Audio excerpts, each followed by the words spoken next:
Shalom, सबको जय मसीह की। आज हम देखेंगे चैप्टर 1 का पूरा जो कंक्लूजन है उसको हम देखेंगे। परमेश्वर का उद्देश्य सृष्टि को अपनी छवियों के साथ साझा करना है ताकि हम आराम कर सकें और हमेशा के लिए उसके साथ शासन कर सकें। पहले दिन परमेश्वर ने अंधेरे से उजियाले को अलग कर दिया। ठीक जब एक मनुष्य परमेश्वर में आता है तो वे अंधेरे में से परमेश्वर के पास आता है, और जब वे वचनों को पहले दिन सुनकर परमेश्वर को ग्रहण करता है तो परमेश्वर उसको अंधेरे से निकालकर उजियाले में लेकर आते हैं। मीन्स उस मनुष्य को शैतान और उसकी शक्तियों, आदतों और शैतान के कामों जो अंधेरे के होते हैं उन सब से परमेश्वर अलग कर देते हैं। ये पहला दिन हुआ।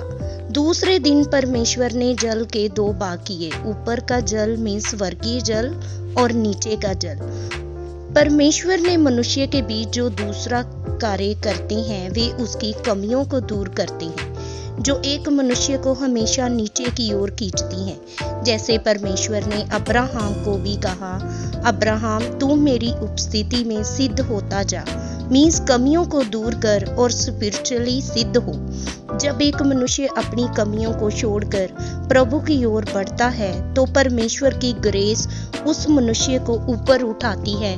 जैसे परमेश्वर ने ऊपर के जल को धरती के जल से अलग किया, ठीक ऐसे आत्मिक लोग भी इस जगत में रहते हुए ऊंचे उठाए जाएंगे। ये दूसरा दिन हुआ। तीसरे दिन परमेश्वर ने आकाश के नीचे के जल को एक स्थान पर इकट्ठा किया, उसको समंदर कहा, और सूखी भूमि को पृथ्वी कहा। पृथ्वी पर अलग अलग जाति के अपने अपने बीज के द्वारा फल दे, और वैसे ही हो गया। तीसरे दिन परमेश्वर ने हरेक मसीह के विश्वास के द्वारा उनके हृदय में आत्मिक बीजों को उपजा है। बीज मीन्स मनुष्य की सोच और विचार है। हरेक मसीह अपने अपने बीजों और फलों के द्वारा पहचाने जाते हैं। तभी परमेश्वर ने कहा है, कोई 30 गुना, कोई 60 गुना और कोई 100 गुना फल लेकर आएगा। ये तीसरा दिन हुआ। चौथे दिन में परमेश्वर ने सूर्य और चंद्रमा, बड़ी ज्योति जो दिन पर प्रभुता करे और छोटी ज्योति जो रात पर प्रभुता करे बनाई। मीन्स शैतान के राज्य अंधकार पर परमेश्वर का अधिकार बड़ी ज्योति का है। चौथा दिन जैसे परमेश्वर का पूरा अधिकार शैतान और उसके राज्य पर है, ठीक उसी तरह परमेश्वर के सच्चे लोग भी शैतान पर प्रभु यीशु के नाम से अधिकार करेंगे।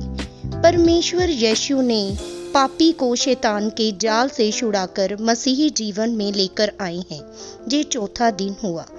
पांचवें दिन परमेश्वर ने हवा के और समंदर के सभी प्राणी अलग अलग जाति के अनुसार कहा, और समंदर और पृथ्वी पर भर गए, क्योंकि यहोवा परमेश्वर ने उनको आशीष दी कि फूलो फलो और भर जाओ, और वैसा ही हो गया।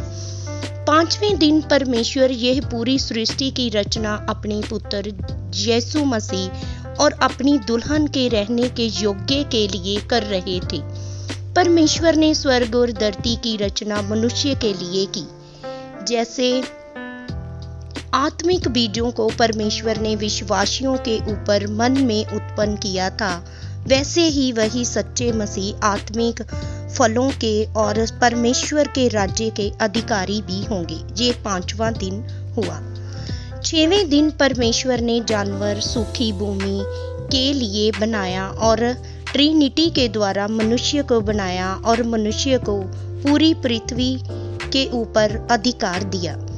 परमेश्वर चाहते थे कि जब मनुष्य इस पृथ्वी पर रहे तो वह पूरी पृथ्वी पर राज्य करे और वे स्पिरिचुअली ग्रोथ भी करे। हम परमेश्वर के स्वरूप आत्मिक रीति में बनते जाएं परमेश्वरों के वचनों के द्वारा। मेरे प्यारे भाइयों और बहनों, जैसे एक मछली का जीवन पानी है, अगर मछली को पानी से अलग कर दें तो वह मर जाएगी। और जैसे एक पेड़ का जीवन मिट्टी है, अगर हम पेड़ की जड़ को मिट्टी से निकाल देंगे तो पेड़ भी सूख जाएगा, मीन्स मर जाएगा। तो मेरे प्रिय भाइयों और बहनों, जिस इंसान को परमेश्वर ने बनाया अपने हाथों से और उसमें अपना श्वास फूंका, तो वह मनुष्य परमेश्वर से अलग होकर कैसे जीवित रह सकता है। हमको परमेश्वर में बने रहना है और परमेश्वर की आत्मा में बढ़ते जाना है। आमीन। मेरे बहनों भाइयों, जो आपने इस वीडियो से सीखा है वो ज़रूर शेयर करें कमेंट बॉक्स में। आमीन। सबको जय मसीह।